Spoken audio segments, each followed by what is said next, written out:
আমাদের আজকের আলোচনার বিষয় মোট উপযোগ বলতে কি বোঝায় ও প্রান্তিক উপযোগ বলতে কি বোঝায়। মোট উপযোগ বা টোটাল ইউটিলিটি কোনো দ্রব্য বা সেবার অভাব মোচনের ক্ষমতাকে অর্থনীতিতে উপযোগ বলা হয়। অর্থাৎ কোনো দ্রব্য বা সেবা যদি মানুষের অভাব মেটাতে পারে বা মানুষের তৃপ্তি মেটাতে পারে তখন বুঝতে হবে যে সেই দ্রব্যের উপযোগ আছে। কোনো নির্দিষ্ট দ্রব্যের বিভিন্ন একক থেকে প্রাপ্ত উপযোগের সমষ্টিকে মোট উপযোগ বলা হয়। অর্থাৎ কোনো একটা দ্রব্যের বিভিন্ন একক, 5টা একক ভোগ করলাম, ওই 5টা একক থেকে যতগুলো উপযোগ পাইলাম সেটাকে মোট উপযোগ বলা হয়। যখন কোনো ক্রেতা বা ভোগকারী একটি দ্রব্যের বিভিন্ন একক ক্রয় করে তখন সে ওই সব একক থেকে বিভিন্ন পরিমাণ উপযোগ লাভ করে। দ্রব্যটির বিভিন্ন একক থেকে প্রাপ্ত উপযোগের সমষ্টি হলো মোট উপযোগ। আমরা যদি একটা উদাহরণের সাহায্যে দেখি, এখানে দ্রব্যের একক, এখানে প্রাপ্ত উপযোগ। তাহলে ধরে নিলাম যে একটা কমলা লেবু 5টা, এখানে 4টা কমলা লেবু, প্রথম, দ্বিতীয়, তৃতীয়, চতুর্থ। তাহলে প্রথম কমলা লেবু থেকে উপযোগ পাই 25 ইউটিল, উপযোগ পরিমাপের একক ইউটিল। তারপর হচ্ছে দ্বিতীয় কমলা লেবু থেকে আমরা 20 ইউটিল, কারণ প্রথম কমলা লেবুর প্রতি যে চাহিদা বা আগ্রহ থাকে দ্বিতীয় কমলা লেবুর জন্য কিন্তু একটু আগ্রহ কমে। তাহলে সেক্ষেত্রে প্রথমটা থেকে 20-25 পাইলেও দ্বিতীয়টা থেকে একটু কমবে, পরেরটা থেকে আরও কমবে। এরকম তৃতীয় একক থেকে 15 ইউটিল এবং চতুর্থ একক থেকে 10 ইউটিল। তাহলে এই 4টা একক থেকে বা 4টা কমলালেবু থেকে আমি মোট উপযোগ পাচ্ছি 70 ইউটিল। প্রাপ্ত বিভিন্ন একক থেকে প্রাপ্ত উপযোগের সমষ্টি করে কিন্তু 70 ইউটিল পাইছি। উপরের সূচি অনুসারে বলা যায় যে একজন ভোক্তা মোট 4টি আপেল ভোগ করে এবং এই 4টি আপেল থেকে প্রাপ্ত মোট উপযোগের পরিমাণ হচ্ছে, ধরে নিলাম যেখানে 4টা আপেল ভোগ করছি আমরা, তাহলে 4টা আপেল থেকে প্রাপ্ত উপযোগ এই যে 20, 25, 20, 15, 10, 25, 20, 15, 10 যোগ করে 70 ইউটিল হয়েছে।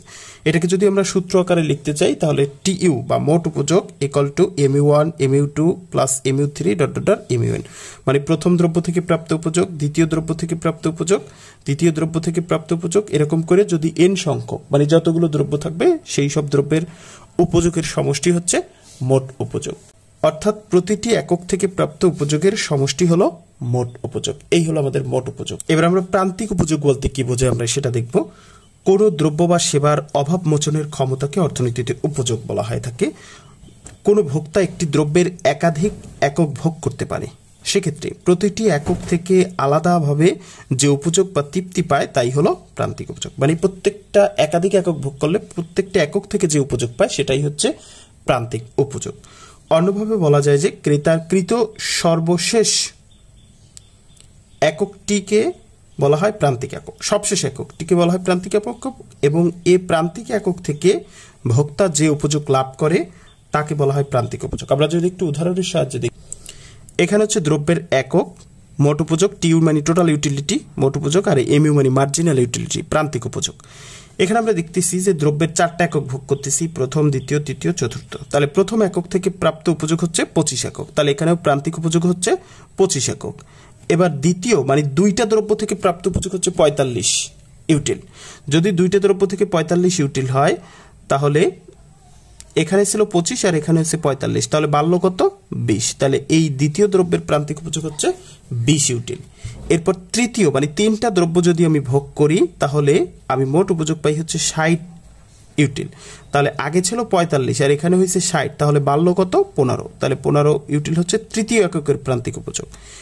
এরপর চতুর্থ একক পর্যন্ত ভোগ করে আমরা দেখতেছি মোট উপযোগ পাচ্ছি 70। তাহলে এখানে চতুর্থ একক পর্যন্ত মোট উপযোগ 70 ইউটিল। তাহলে এখানে আগে তৃতীয় একক পর্যন্ত ছিল 60, তাহলে তৃতীয় একক পর্যন্ত 60, এখানে হচ্ছে 70, বাড়ল কত? 10। তাহলে 10 হচ্ছে প্রান্তিক উপযোগ। তাহলে এইভাবে আমরা প্রান্তিক উপযোগ বের করতে পারি। অর্থাৎ মোট উপযোগের পরিবর্তনের হারকে প্রান্তিক উপযোগ বলা হয়। এখানে আমরা দেখতেছি দ্বিতীয় এককে আগে ছিল মোট উপযোগ 25 একক, দ্বিতীয় এককে পারছে কত? 20, তাহলে মোট উপযোগের পরিবর্তন হয়েছে 20। এটাই হলো প্রান্তিক উপযোগ। প্রান্তিক উপযোগকে আমরা যদি একটু সূত্র আকারে লিখি যে mu is equal to del TU by del Q, অর্থাৎ মোট উপযোগের পরিবর্তন বাই এককের পরিবর্তন বা পরিমাণের পরিবর্তন। যদি মোট উপযোগকে টিইউএন এবং n-1 সংখ্যক দ্রব্যের মোট উপযোগ যদি টিইউএন-1 হয় তবে প্রান্তিক উপযোগ হবে টিইউএন, মানে n-তম দ্রব্যের প্রান্তিক উপযোগ হবে কি? n সংখ্যক দ্রব্যের প্রান্তিক উপযোগ থেকে তার আগেরটা বাদ। অর্থাৎ টিইউ মোট উপযোগ যদি আমি এখানে 70 ধরি, এটাকে যদি চতুর্থ হয় তাহলে এখানে হবে 70, আর টিইউ n-1 কোনটা? তাহলে এটা যদি n-তম হয় তাহলে এটা হচ্ছে n-1 আগেরটা, তাহলে 70 বিয়োগ 60, এখানে 70 বিয়োগ 60 সমান 10। এভাবে হচ্ছে আমরা প্রান্তিক উপযোগের সংজ্ঞা পেতে পারি।